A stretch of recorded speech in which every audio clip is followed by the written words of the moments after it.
বর্ণিত রাসূল সাল্লাল্লাহু আলাইহি ওয়াসাল্লাম বলেন, যে ব্যক্তি হাসান হোসেনকে ভালোবাসলো সে আমাকে ভালোবাসলো, আর তাদের প্রতি যে বিদ্বেষ পোষণ করলো সে আমার প্রতি বিদ্বেষ পোষণ করলো। এই দিনের মধ্যে ঐতিহাসিক একটি ঘটনা পাওয়া যায়, কারবালার যুদ্ধ, যে যুদ্ধের মধ্যে হোসেন রাদিয়াল্লাহু তাআলা আনহুকে শহীদ করা হয়েছে।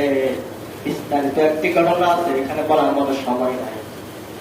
এই দিনের মধ্যে আশুরার দিনকে কেন্দ্র করে মক্কা থেকে মদিনায় হিজরত করলেন, মদিনা থেকে কুফার যাওয়ার উদ্দেশ্যে রওনা করলেন। কুফাবাসীরা তাকে আমন্ত্রণ জানালো, বিভিন্ন চিঠিপত্র দিল, আপনি আমাদের সামনে হাজির হন, আমরা আপনার কাছে বায়াত গ্রহণ করব। ইয়াজিদের কাছে আমরা বায়াত গ্রহণ করব না।